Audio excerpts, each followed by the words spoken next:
여러분 안녕하십니까? SBS 비즈 보도국 라이브 데스크가 전하는 생생한 경제 이슈 비즈 포커스 조슬기입니다. 요즘 경제단체들의 세대교체 바람이 거세다고 합니다. 그동안 나이 지긋하신 이 재계 어르신들이 맡아온 자리에 비교적 젊은 기업인들이 대거 합류하고 있어서인데요. 급변하는 이 경영 환경에 기민하게 대응하기 위해서는 어찌 보면 이 세대교체는 선택이 아닌 필수인 것 같습니다.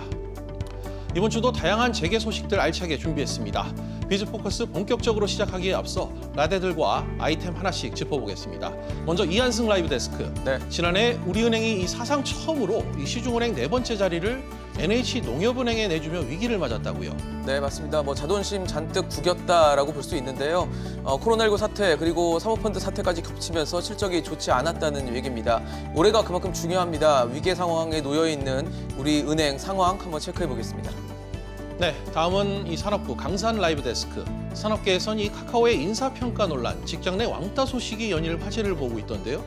네, 직장인 익명 커뮤니티에 카카오 인사평가는 살인이다 이런 말까지 나왔습니다. 이 직장 내 괴롭힘을 폭로하는 유서까지 등장했는데 카카오의 인사평가 논란 짚어보겠습니다.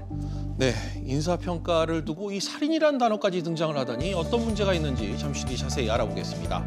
마지막으로 유통업계 담당하는 장지연 라이브 데스크. 잘 나가는 스타벅스도 코로나 여파를 피하지 못했다고요? 네, 코로나 3차 유행으로 사회적 거리 두기가 장기화되면서 매출 확대폭이 줄고 영업이익이 소폭 감소세로 돌아선 스타벅스와 또 3년 만에 연말 배당에 나선 한솔홀딩스 소식 준비했습니다. 네, 유통과 소식까지 자세한 내용 좀 더 자리로 들어가서 살펴보도록 하겠습니다.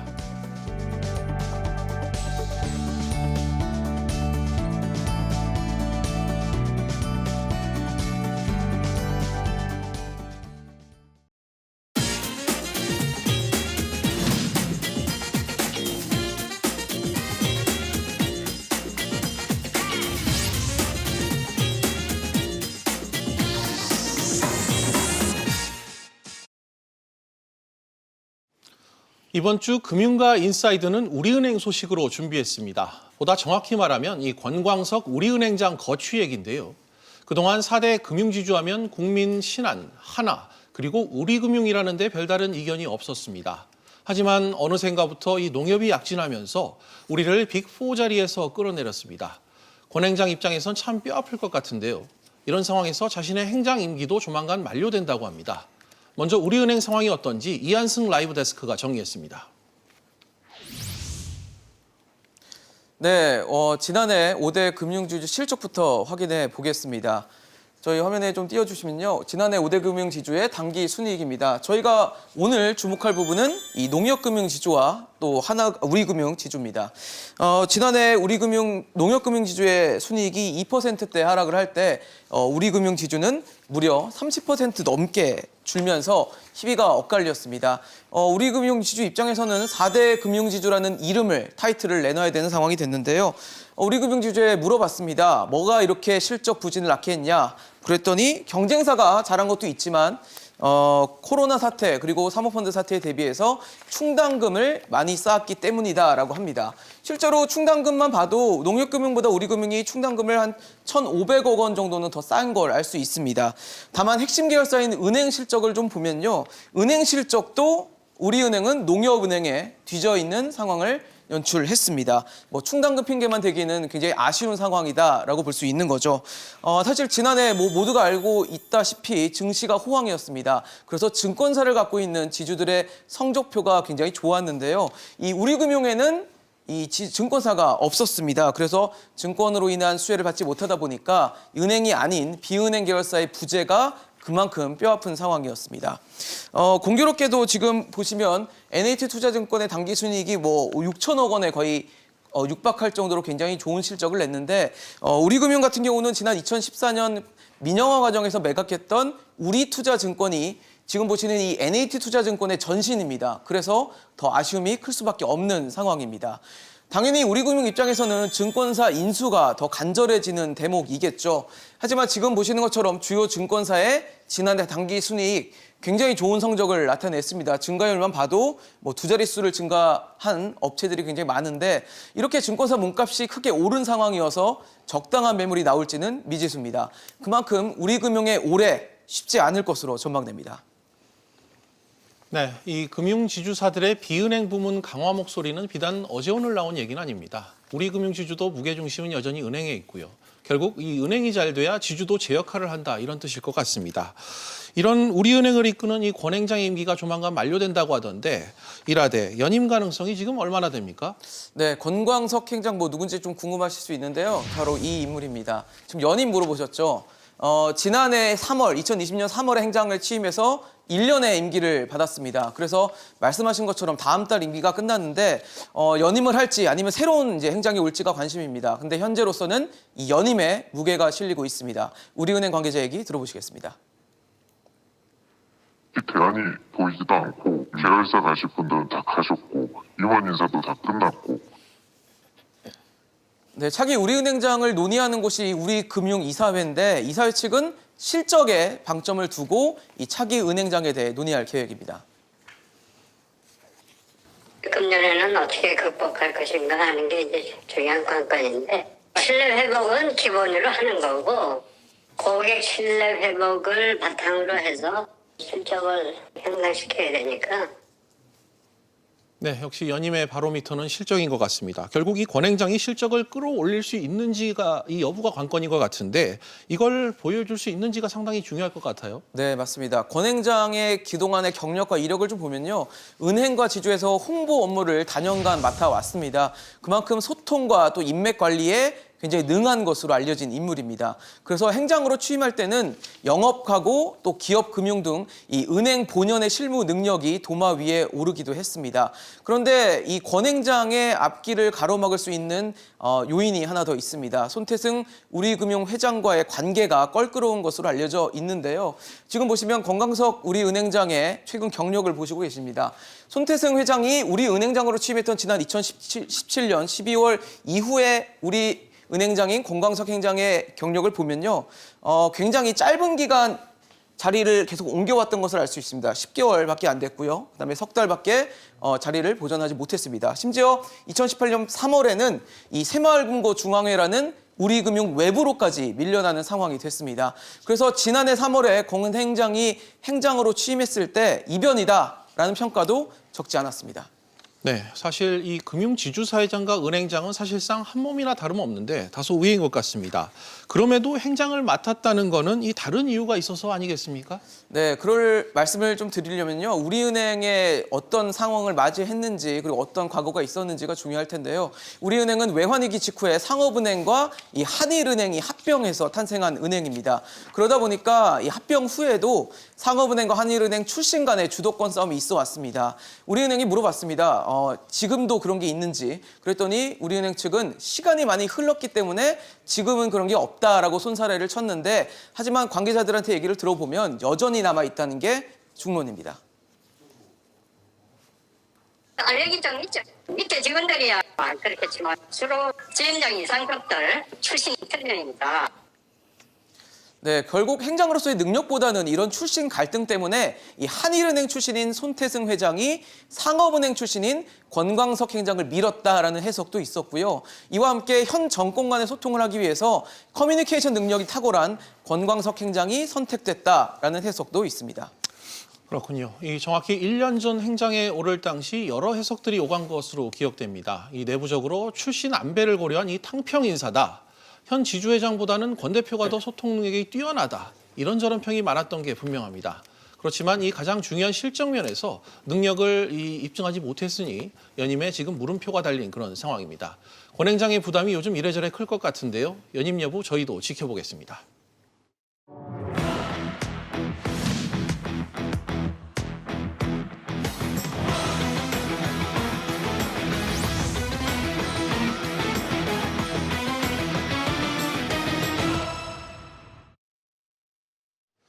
직장인들이 많이 쓰고 즐겨 찾는 이 커뮤니티 어플리케이션인 블라인드 이용하시는 분들 요즘 주변에 많으실 겁니다. 기사로 접할 수 없는 다양한 기업들 소식이 많다 보니 저희들도 상당히 많이 쓰고 있는데요. 이곳에서 요즘 카카오라는 회사가 직장 내 괴롭힘으로 달갑지 않은 주목을 끌고 있습니다. 같이 일하기 싫은 직원을 평가하는 이 사내 인사제도를 놓고 직원들의 폭로가 요즘 계속되고 있는데요. 얼마 전 창업자 김범수 의장이 자기 재산의 절반인 5조 원을 기부하겠다고 해 큰 화제를 모으기도 했는데요. 대체 이런 회사에서 이런 일이 왜 발생한 건지 산업부 강산라대가 관련 이슈 정리했습니다. 최근 직장인 익명 커뮤니티 블라인드에는 유서란 제목의 글이 올라왔습니다. 이 작성자는 카카오 직원으로 추정되는데요.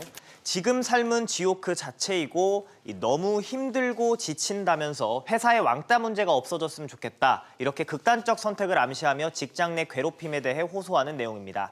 작성자는 울며불며 상담했지만 회사가 대수롭지 않게 쏘아붙였다며 이 동료들의 감정을 이렇게 하는 대수롭지 않게 붙이는 이 피드백 제도도 지적을 했습니다.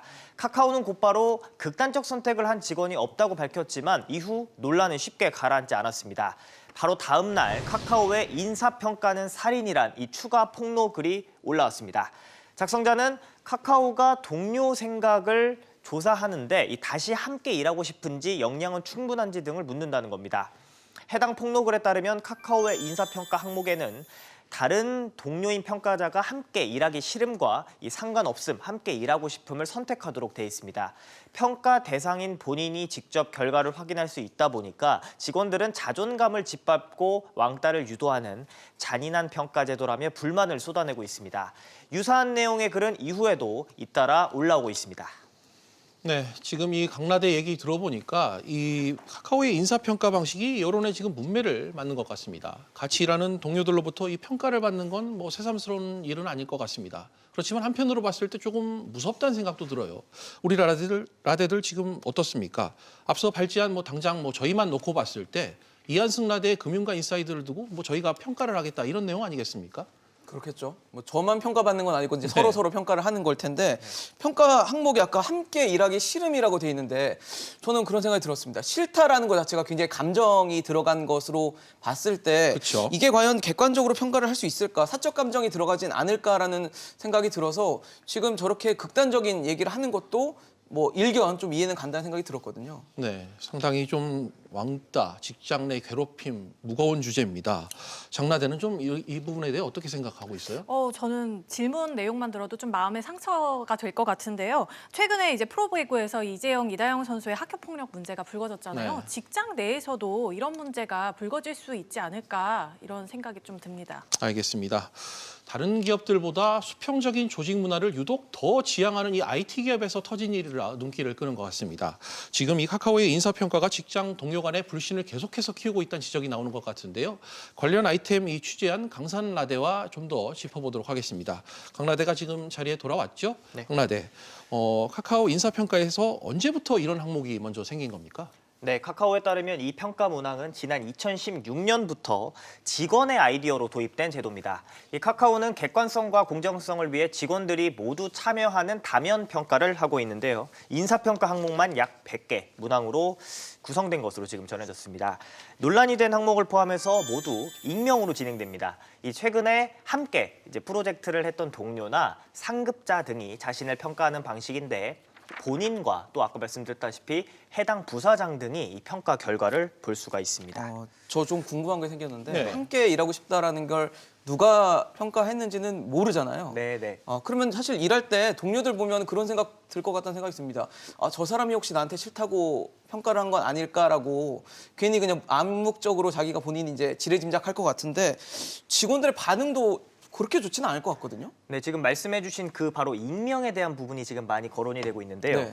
이 평가가 익명으로 이루어지고 정작 일하기 싫은 이유는 이제 기재할 수 없다 보니까 평가의 객관성이 지금 낮다고 인식이 되고 있고 직원들도 감정만 상하게 한다는 지금 격한 반응들이 나오고 있습니다. 네. 이 당초 카카오의 취지였죠. 이제 공정성 취지에 어긋난다는 건데요. 카카오 블라인드 게시판을 들어가 보면 이 순기능이 뭔지 모르겠고 자존감이 낮아지는 제도라는 이런 불만글들이 쏟아지고 있습니다. 실제로 익명을 요구한 카카오 한 직원에게 물어봤더니 인사 제도를 둘러싼 비난이 현재 고조가 되고 있고 동료 평가 제도를 아예 없애자 이런 얘기까지 지금 있다고 전해졌습니다. 급기야 카카오 인사평가 문항이 이 직장 내 괴롭힘에 해당하는지 조사해달라는 근로감독 청원까지 고용노동부에 최근에 접수됐습니다. 네, 지금 이 블라인드 앱을 통해 직원들 불만이 계속해서 터져나오고 있는데 카카오의 현재 입장 정확히 어떻습니까?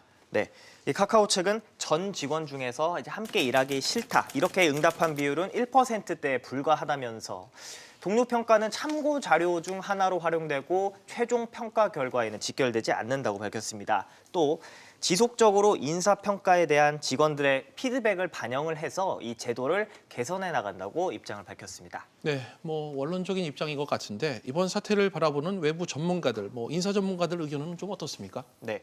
지금 포인트가 되고 있는 부분이 본인 외에 부서장이 지금 결과를 볼 네. 수 있다는 거라서 익명평가로 함께 이 제도적인 보완이 필요하다는 지적이 나옵니다. 전문가에게 들어보시죠. 따돌림도 거기서 발생이 되는 거예요. 정보를 가지고 있으니까 저 사람이 나를 안 좋게 이야기하고 다니더라.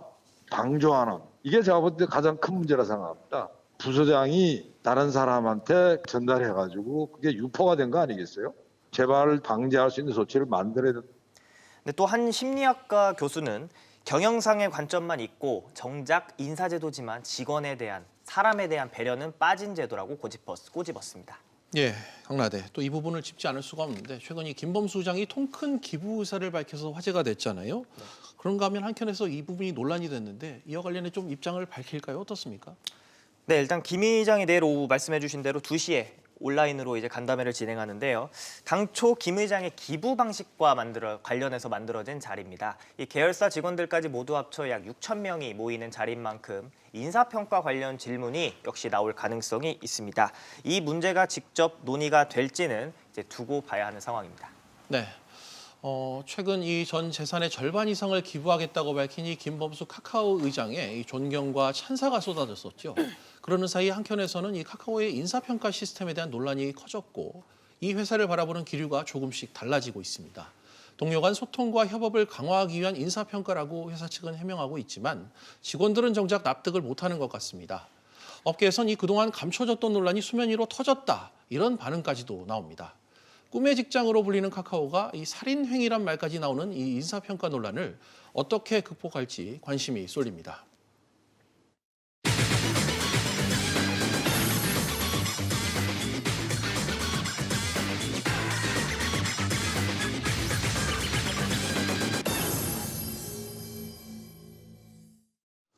이번 주 유통팔달 시간에 다룰 두 기업, 국내 1위 커피 1위 전문점 스타벅스 그리고 한솔그룹 지주사인 한솔홀딩스 소식입니다. 지난해 스타벅스 코리아는 다소 실망스러운 성적표를 받아들였습니다. 회사 영업이익이 11년 만에 처음으로 감소세를 보였다고 하는데요. 신규 매장 확대를 비롯해 이 드라이브스루 영업 강화 그리고 굿즈 판매 등 공격적인 영업에 나섰지만 이 코로나19 악재를 피하지 못한 듯합니다. 한솔그룹 소식은 배당 관련 이슈입니다. 지주사 한솔홀딩스가 이 3년 만에 주주 배당에 나섰다고 하는데 이번 배당을 기점으로 이 적극적인 주주 환원 정책을 펼칠지 관심입니다. 이 내용은 장지현 라이브 데스크가 정리했습니다.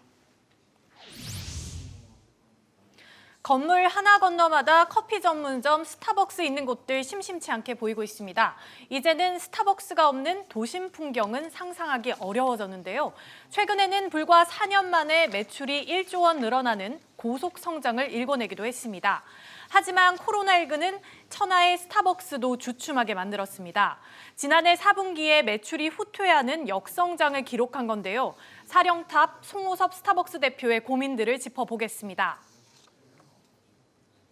두 번째 소식은 한솔그룹 지주사인 한솔홀딩스가 3년 만에 연말 배당을 결정했다는 내용입니다.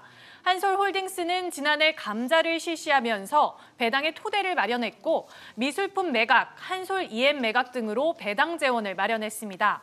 업계에선 배당을 위해서 왜 이렇게까지 사전 준비 작업을 했는지 관심인데요. 이 내용도 잠시 뒤 자세히 설명드리겠습니다. 네, 개략적인 설명 들어봤습니다. 이 장라대. 먼저 스타벅스부터 짚어보죠. 스타벅스 실적이 최근 나갔다고 하는데 작년에도 우리나라에서 돈 많이 벌었습니까? 네, 많이 벌었지만 좀 달라졌습니다. 지금 보시는 게 스타벅스 10년치 매출 자료입니다. 불과 10년 전인 2010년 매출이 2,400억 원대였는데요. 지난해엔 1조 9,284억 원으로 8배 가까이 늘었습니다.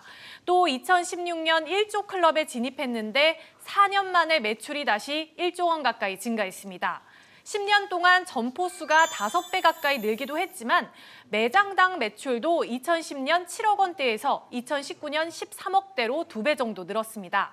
단순히 매장 수만 증가한 게 아니라 소비자들의 스타벅스 쏠림 현상도 더 커졌다는 의미입니다.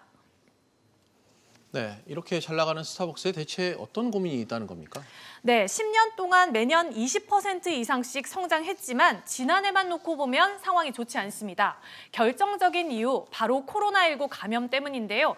4분기 매출만 놓고 보면 2019년 5,191억 원이었지만 지난해에는 5,055억 원으로 역성장했고 연간 영업이익도 2010년 이후 처음으로 감소했습니다.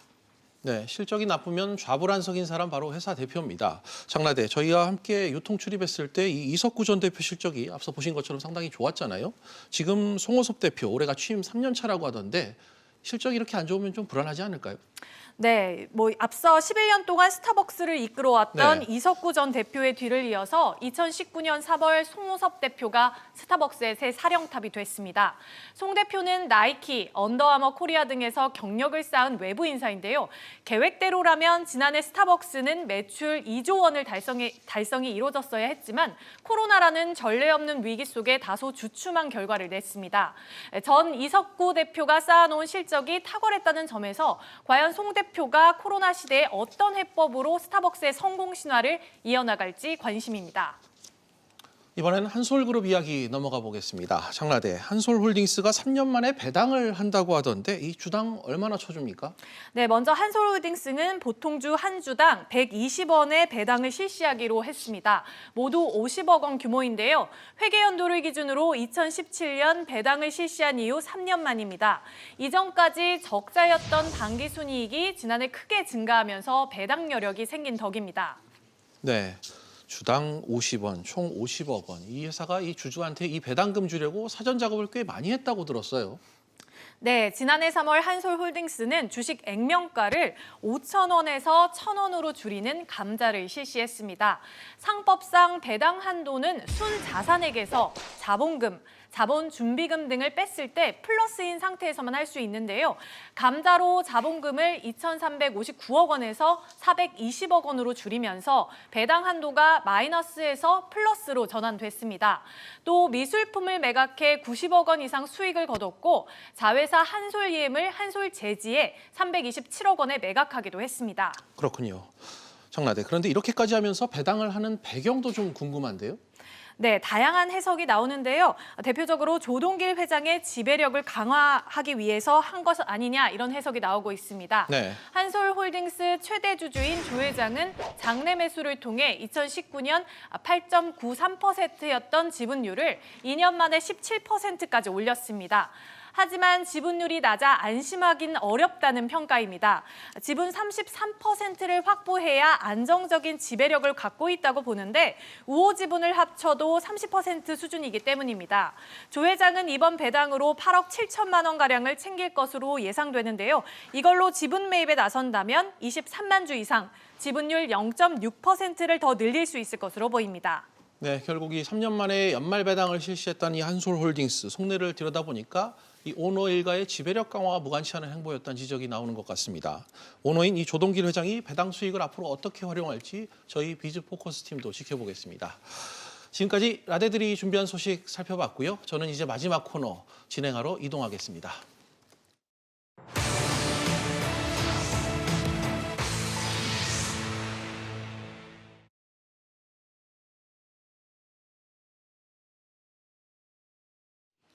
한 주간의 재계 리더들 소식 짚어보는 C레벨 라운지 시간입니다. 이번 주 C레라가 꼽은 첫 번째 인물, 최태원 SK그룹 회장입니다. 최 회장이 국내 4대 그룹 총수 중 처음으로 서울상공회의소 회장에 공식 선출됐습니다. 서울상의회장은 관례상 대한상공회의소 회장도 겸하게 되는데요. 큰 이변이 없는 한 다음 달 대한상의회장 자리에도 오릅니다. 대한상의는 현 정부 들어 재계를 대표하는 경제단체로 부상했죠. 최 회장은 이 견마지로라는 사자성어로 경제단체 수장으로의 각오를 다졌습니다. 엄중한 시기에 참 무거운 직책을 맡았다고 생각을 합니다. 나름대로 힘을 다해서 경제계 발전과 사회 발전에 이바지하도록 열심히 노력하도록 하겠습니다. 차기 회장 선임에 맞춰 회장단 역시 대폭 물갈이 됐는데요. 카카오 김범수 의장과 NC소프트 김택진 대표, 게임업체 크래프톤 장병규 의장 등 국내 1세대 IT 창업가와 젊은 기업인들이 대거 합류했습니다. 그간 제조업 기반의 전통 대기업 경영인들이 꽤 찬 자리였던 걸 감안했을 때 적절한 세대 교체라는 평가입니다. 경제계에선 최 회장이 앞으로 정부의 정책 파트너로서 역할을 수행하면서도 규제 개선 행보에도 적극 나설 것으로 보고 있습니다. 눈여겨봐야 할 두 번째 인사, 한화그룹 3세 경영인 김동관 한화솔루션 사장입니다. 한화가 태양광과 함께 미래 먹거리로 점찍은 분야, 바로 항공 우주 산업이죠. 김 사장이 국내 유일의 민간 인공위성 제조 수출 기업인 세트랙아이란 회사의 비상근 이사직을 맡게 됐습니다. 전 세계적으로 최근 커지고 있는 이 우주 산업의 주도권을 잡기 위해 한화그룹이 계열사를 통해 지분을 인수한 회사의 이사님으로 이름을 올린 겁니다. 눈에 띄는 건 무보수, 말 그대로 돈을 한 푼도 받지 않는다는 점입니다. 재벌 총수일가 행보로는 꽤 이례적이란 평가인데요. 인수한 회사의 기술력을 믿고 독자 경영을 보장하면서도 미래를 함께하겠다는 진정성을 증명하기 위해 무보수를 택했다는 후문입니다. 업계에선 벌써부터 김 사장의 탄탄한 비즈니스 네트워크와 경영 능력에 주목하고 있습니다.